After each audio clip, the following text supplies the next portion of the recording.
Hello, everybody. We are back. We are, as you know, Sylvia and Peter, and we talk about bits and pieces and aspects and topics that has to do with mental health and well-being in general and in business. Very often we talk about words that we use, the terminology that we use, and we get ourselves into a right old mess and can't quite figure out how did we get into this and how do we get out of it again. And this episode is exactly one of those. We're talking about loneliness Mm-hmm. as opposed to solitude, Mm-hmm. as opposed to being alone, Mm-hmm. as opposed to isolation. Mm-hmm. So all of these um, somehow chase each other's and its own tail. Mm-hmm. And we're just trying to make sense of what it all means. So if I start by saying what I think it means, then we can bash it around a little bit. Mm-hmm. So being alone is a physical state. Loneliness, feel lonely is a mental state. Okay. And I think that solitude is where you choose to be alone. So you may not necessarily feel lonely through solitude.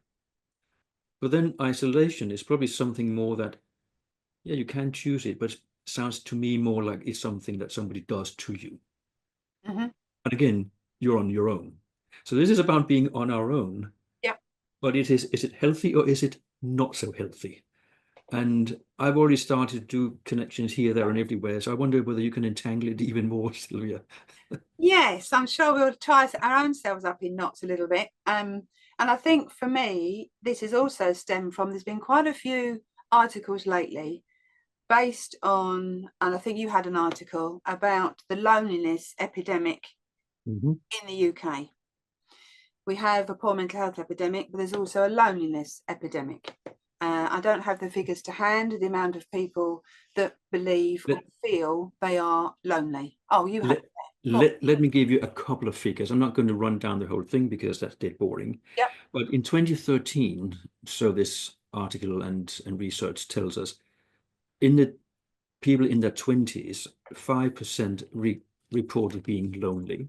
Mm-hmm. In 2023, it's shot up to 13%. Mm-hmm. And all the other age groups sit at the same level, 1% up or down, with the exception of those 80 years old and above, where in 2013 they reported 10% were lonely, and now it's gone down to 6%.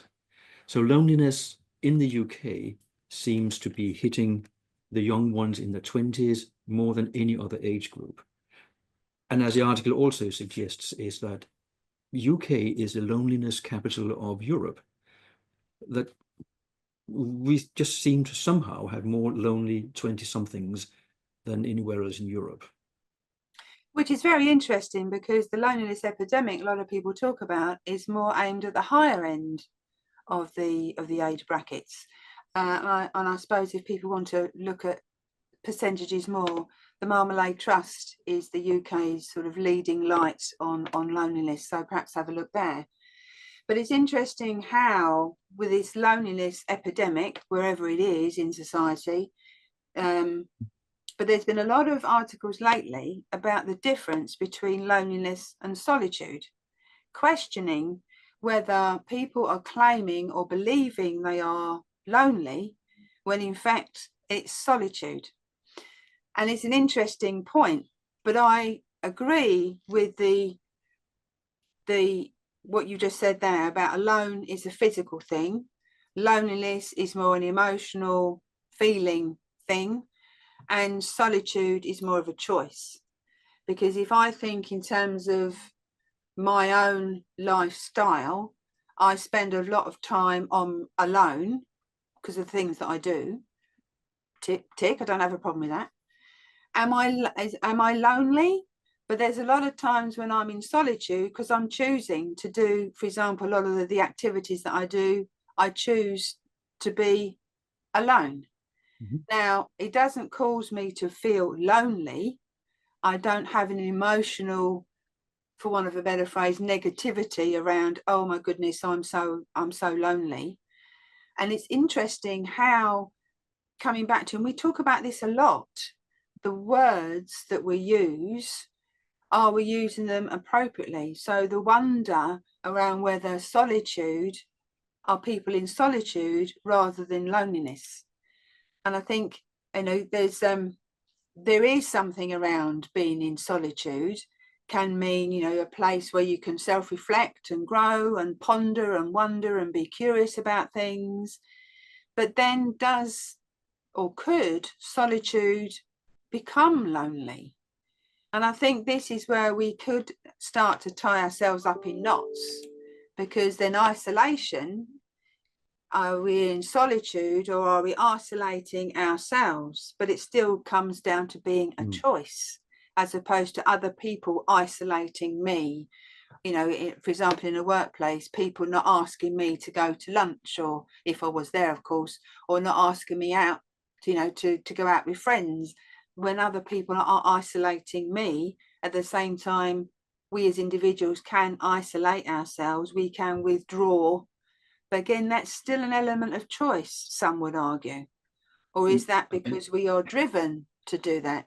This is where it becomes very complex and complicated. But I think for me, if we understand the difference, then we could potentially have a different insights and self-reflections. Am I lonely, or am I choosing solitude?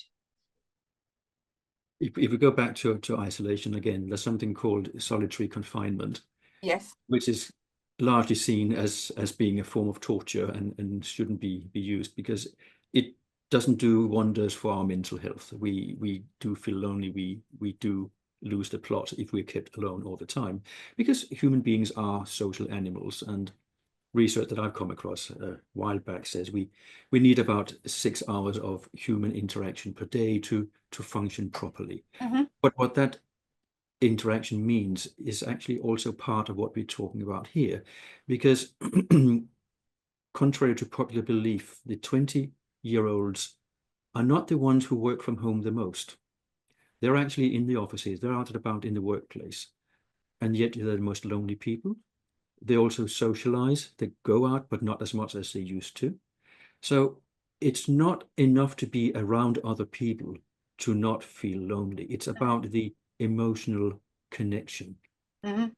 So all this doom scrolling on social media, where you can see people's glorious lives in 3D and Technicolor all the time. Actually, yes, you have a lot of connection. Your networks are getting worldwide, but it's not an emotional, real sort of.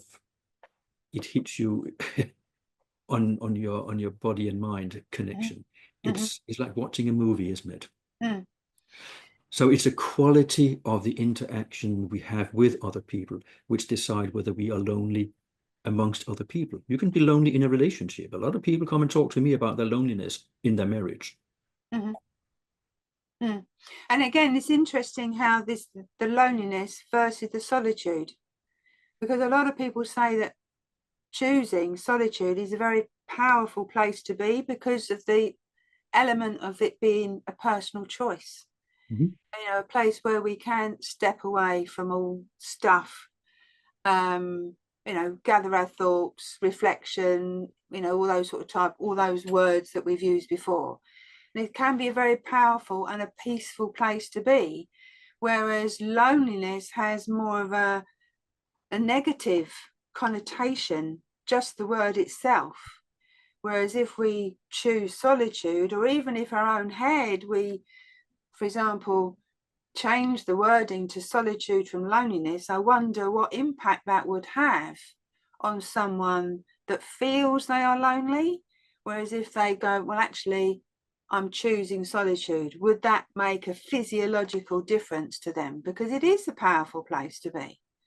And it's again where we can tie ourselves up in absolute knots, because isolation can be a good place. It can also be a bad place, you know, good and bad, you know, for want of a better phrase. I think everything has a balance. I think that's the issue for me. I think you just hit on something important there, because there's so much pressure these days on being in and amongst it, on being, you know, social. We have social media. there's a lot of pressure that we should keep up with the Joneses, that if my friends look to have a glorious lifestyle, or I see glorious lifestyle somewhere else, I need to be at the same level, and I can't, and maybe that now makes me start to feel lonely because I can't live up to this. I haven't got the money, the inclination, the circumstances for me to show anything glamorous. And then you can start to withdraw and you can start to feel lonely. Yeah. That is in a response to not being able to keep up. But when we withdraw and just want to be on our own, I mean, there's a popular term out there which I prefer to use, which is called me time. Yes. A lot of people don't like me time as a term because it indicates being selfish, Mm-hmm. me. Mm-hmm. But solitude doesn't really work either for a lot of my clients. They don't like that term. No. But we need our personal space. We Mm-hmm. need to just step back, read a book, go in the garden, watch the birds, go for a walk, whatever it is. Switch the phone and the radio and the TV off and just have a bit of quiet time to gather our thoughts or Mm-hmm. reflect, whatever we want to call it. Mm-hmm. And that solitude for a period of time. It Mm-hmm. doesn't mean that we live a life in solitude. And I think that's No. something we have to also bear in mind, that Yes. we can feel lonely all the time. Mm-hmm. We can be alone a lot of the time because we live on our own, for example. But solitude is only something you choose for a lifetime if you're a monk, for example. You deliberately go and live that lifestyle. Mm. And then I don't know where isolation fits into this. Hopefully, it's not a full life thing, but we can feel isolated sometimes. Mm. And And I yes, think we can all feel isolated, whether we're connected physically, electronically, or transpersonally, or on other levels. We can still feel isolated sometimes, or be isolated. But coming back to your point about solitude, it's not something, we live a life of solitude. We can dip in and out of solitude, that me time, whether it's me time, we call it solitude, doing those restorative activities, as you said, crafting or watching the birds, a bit of cycling, all those things where we recharge our own batteries, so we can then step back into the foray of life, whatever that means for each individual. So I think again it's about the word balance. Alone, loneliness, solitude, isolation, me time, where do we sit as individuals in all those, and how much of those do we do each day or each week, or whatever time scale we're applying. But it's interesting coming back to this loneliness versus solitude, and the amount of people that may be using the word loneliness when they're actually choosing, to do something for themselves. And that's okay. I think as a final thought from me is we should not be afraid of any of those states or any of those terms, but we should recognize them and Yes. see, do I need to do something about this, or is it actually okay? This is where I want to be. Mm. And it's Because okay to be lonely. If we recognize we're lonely, are we okay being lonely? If we're not, we can do something about it. That action changes things. If we're in solitude, is that where we choose to be? Okay. If not, let's do something about it. If we're alone, can we do something about that to change if we're whether we are okay or not with it? Change it or not. we have been around this one, we have crisscrossed it. Yes. We have probably confused ourselves just a little bit and contradicted ourselves and a lot. So, as always, we end these sessions with maybe not a conclusion or a solution or resolution of anything, but just feed for more conversation and thought. So tell us what you think. Has this struck a chord with you? You can always come back and talk to us on an individual basis. And again, let us know what you think. Or have you got other examples that we have completely missed? Or as always, let us know what you think.